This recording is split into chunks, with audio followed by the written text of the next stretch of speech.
না বউ বাচ্চা না, আমি বিয়ে করি নাই রে ভাই। বিয়ে আমরা করাইছি, খুব কষ্ট করে মানুষ করছি, তখন পরিচয় দিতেছে না আমরা। ওপেনলি বলতেছি, আমি এখন একটু ওইখানে যাবো, 10টা মিনিট সময় দিব। যে মোবাইল নিয়ে আমার মানে মোবাইল ভিডিও নিয়ে একদম আমার নাগো ও লোক বাচ্চা। আজকের ভিডিওতে আমরা দেখব বাংলাদেশের সবচেয়ে বেশি সমালোচিত 10 জন কন্টেন্ট ক্রিয়েটরদের, যারা একসময় তাদের চমৎকার কন্টেন্ট দিয়ে জায়গা করে নিয়েছিলেন লক্ষ কোটি দর্শকদের হৃদয়, কিন্তু কি কারণে তারা পরিণত হয়েছেন বিতর্ক আর সমালোচনার কেন্দ্রবিন্দুতে। আজকের ভিডিওতে আমরা সেটা জানারই চেষ্টা করব। তো চলুন ভিডিও শুরু করা যাক। গাইস, ভিডিওর শুরুতেই আমরা কথা বলবো বর্তমান সময়ের সবচেয়ে সমালোচিত ক্রিয়েটর রিপন মিয়াকে নিয়ে। আমার প্রেম নাই কপালে, কথা হবে সকালে, লুঙ্গি করো টাইট, সবাইরে জানাই গুড নাইট। বর্তমানে সামাজিক যোগাযোগ মাধ্যম বিশেষ করে ফেসবুক সহ বিভিন্ন প্ল্যাটফর্মে তুমুল জনপ্রিয় কন্টেন্ট ক্রিয়েটর হিসেবে পরিচিত রিপন ভিডিও বা রিপন মিয়া। তার সহজ সরল কথাবার্তায় তৈরি করা হাস্যরসাত্মক কন্টেন্ট দেখে প্রায় সবাই আনন্দ পান এবং বিনোদিত হন। ফুল দিও, কলি দিও, কাটা দিও না, সজাগ থাকলে মেসেজ দিও, শরম পাইও না। তবে সম্প্রতি তাকে নিয়ে একটি নিউজ প্রকাশিত হয়, যা রাতারাতি সোশ্যাল মিডিয়ায় ভাইরাল হয়ে যায়। না বউ বাচ্চা না, আমি বিয়ে করি নাই রে ভাই। সেই নিউজে দেখা যায় রিপনের বাবা মা অভিযোগ করছেন, ভাইরাল হওয়ার পর রিপন তাদের খোঁজ খবরই নেন না, এমনকি তাদের পরিচয় দিতেও নাকি লজ্জা বোধ করেন। মানে আপনি আপনার বাবা মার খোঁজ খবর নিচ্ছেন না, এটা সত্য?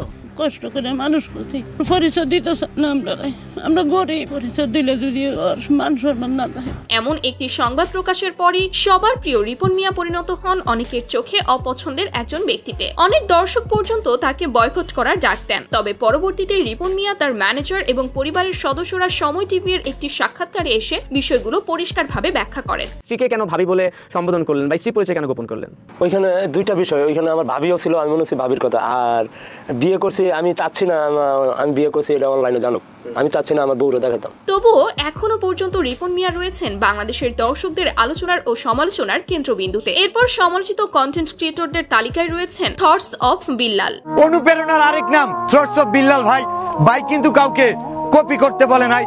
ছন্দে ছন্দে ভিডিও বানানোর পাশাপাশি বানাতে হবে এমন ভিডিও। ফেসবুক কিংবা টিকটকের মতো প্ল্যাটফর্মে ভিডিও কন্টেন্টের মাধ্যমে ভাইরাল হওয়া এই ব্যক্তিকে আপনারা প্রায় সবাই চেনেন। আমি কথা দিয়ে কথা রেখেছি, তুমি আসুনি তো ফিরে।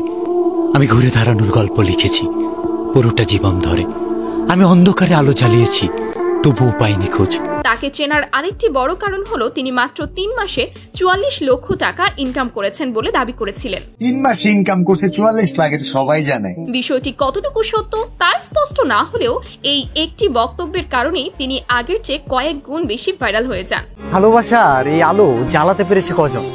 বেশিরভাগই তো হৃদয় ভাঙার গর্জন। তবে জনপ্রিয়তার পাশাপাশি তিনিও পড়েছিলেন সমালোচনার মুখে, আর সেই সফলতা খুব বেশি দিন স্থায়ী হয়নি। বিভিন্ন সমস্যার কারণে তিনি তার ফেসবুক পেজ হারিয়ে ফেলেন। তবে সম্প্রতি তার একটি ভিডিও আবারও ব্যাপক আলোচনায় চলে আসে। ওপেনলি বলতেছি, আমি এখন একটু ওইখানে যাবো, 10টা মিনিট সময় দিব। যে মোবাইল নিয়ে আমার মানে মোবাইল ভিডিও নিয়ে একদম আমার নাগো ও লোক বাচ্চা। এবং সেই ভিডিওর মাধ্যমেই তিনি নতুন করে সমালোচনার কেন্দ্রবিন্দুতে পরিণত হন। এখন মানুষ তাকে যেভাবে পারছে সেভাবেই ট্রল করে যাচ্ছে। অনুপ্রেরণার আরেক নাম শর্টস অফ লেউটার ভাইয়ের লেউটা চাটা ছাড়া আমার আর কোনো যোগ্যতা নাই। এরপর থাকছে দেশের আরেক আলোচিত কন্টেন্ট ক্রিয়েটর নুরুজ্জামান কাফি। আর এখন মানুষ কুত্তা কাফি বলে, আমি যদি ছাগল নিয়ে ভিডিও করতাম মানুষ আমাকে ছাগল কাফি বলতো। এইটা আমরা জানতাম। কাফি প্রথম ভাইরাল হন যখন তিনি কুকুর ও কয়েল চালিয়ে বিভিন্ন ভিডিও তৈরি করতেন। আর হ্যাঁ, তার আরেকটি পরিচিত নাম হলো প্রাক্তন ব্যবসায়ী। আমি আমার প্রাক্তনকে কখনো ক্ষমা করব না। পৃথিবীর সমস্ত নারী পুরুষ তারাও যদি ক্ষমা করে দেয় তবু আমি ক্ষমা করব না। পিস্তলের গুলি অলরেডি লোডেড, শুট ডান, এমন পরিস্থিতি দাঁড়িয়েও যদি আমাকে বলা হয় তুমি ক্ষমা করে দাও, সেই পরিস্থিতি আমি কখনো ক্ষমা করব না।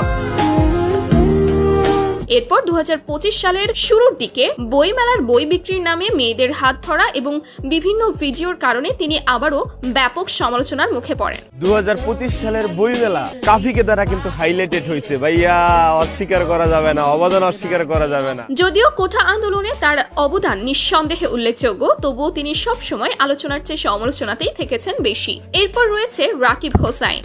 Hey guys, Assalamu alaikum. My name is Rakib Hossain and welcome to my another vlog. Rakib Hussain বর্তমানে বাংলাদেশের নাম্বার 1 ইউটিউবার। তার ইউটিউব চ্যানেলে রয়েছে 21 মিলিয়নেরও বেশি সাবস্ক্রাইবার। তার চ্যানেল যত বড়, সমালোচনার বোঝাটাও যেন ততটাই ভারী। কুমির মানুষ খায়, আজকে আমি কুমির খাবো। ফাইনালি এখন আমি ট্রাই করতে যাচ্ছি কুমিরের মাংস। ফাইনালি এখন আমি খেতে যাচ্ছি 100 বছর আগের পুরনো ডিম। তার ক্রিঞ্জ মার্কা সব ভিডিওর জন্য তিনি সব সময় কন্ট্রোভার্সির সম্মুখীন হন, এমনকি অনেকে মজার ছলে তাকে টয়লেট ব্লগার বলেও ডাকেন। আর সব শেষে ফ্যামিলি নিয়ে আজেবাজে ব্লগ করা, বউ ব্যবসায়ী ট্যাগ, সব মিলিয়ে রাকিব হুসাইন যেন সমালোচনার এক মাস্টার মাইন্ড। তো আপনার কাছে তার ভিডিওগুলো কেমন লাগে কমেন্টে জানাতে ভুলবেন না। তো এরপর রয়েছে তৌহিদ Afridi. What's up guys, it's me boy Tauhid Afridi and welcome to 110। একসময়ের জনপ্রিয় ইউটিউবার তৌহিদ আফ্রিদি তার ব্লগ ও ভ্রমণ কেন্দ্রিক ভিডিওর মাধ্যমে দর্শকদের মন জয় করেছিলেন। बैठो ना भाई, पीछे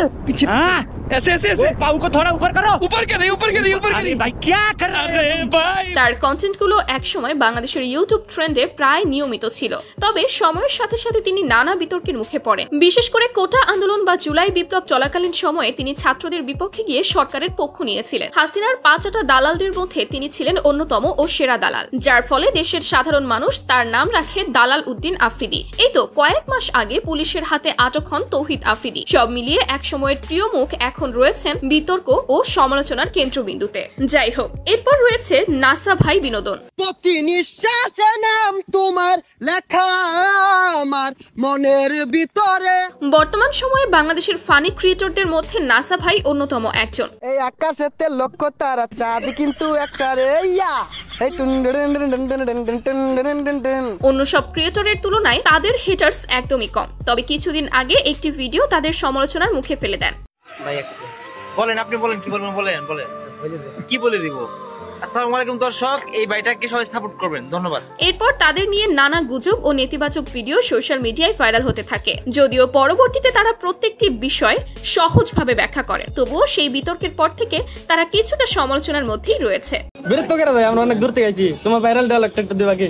এই ডায়লগ দেওয়ার লাগে দোকান দিছি না। সো এরপর রয়েছে বাংলাদেশের আরেক জনপ্রিয় ইউটিউবার ফাহিম চৌধুরী। আসসালামু আলাইকুম এভরিওয়ান, কি অবস্থা সবার, কেমন আছেন সবাই? আশা করি সবাই অনেক বেশি ভালো আছেন and welcome to my official YouTube channel Fahim Chowdhury. Fahim Chowdhury বাংলাদেশের অন্যতম মোটো ব্লগার। তিনি তার ব্লগ ভিডিওর জন্য বাংলাদেশে ব্যাপক জনপ্রিয় ছিলেন। এন্ড ইয়েস, তোমাদের চাচ্চু আইসা পড়ছে এন্ড আমার পিছনে আমার কেউরি দুইটা বাইক আছে। তবে 5ই আগস্টের পর সেই পরিস্থিতি পুরোপুরি মোড় নেন বিপরীত দিকে। সাধারণ শিক্ষার্থীদের পক্ষে কাজ না করে তিনি কাজ করেছিলেন সরকারের পক্ষে। এমনকি সেই সময় তার অনেকগুলো গোপন কল রেকর্ডিং ফাঁস হয়েছিল।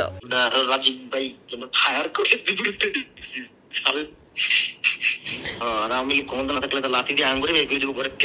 যার জন্য সকলেই তাকে বয়কট করতে শুরু করে এবং বর্তমানে তিনি দেশের বাইরে অবস্থান করছেন। গাইস, এরপর সর্বশেষে রয়েছে দা আউজাইরা লিমিটেড অর্থাৎ প্রত্যয় হিরণ। তুমি বুঝতে পারছো একটা জিনিস আবিজি, তুমি বুঝতে পারছো জিনিসটা?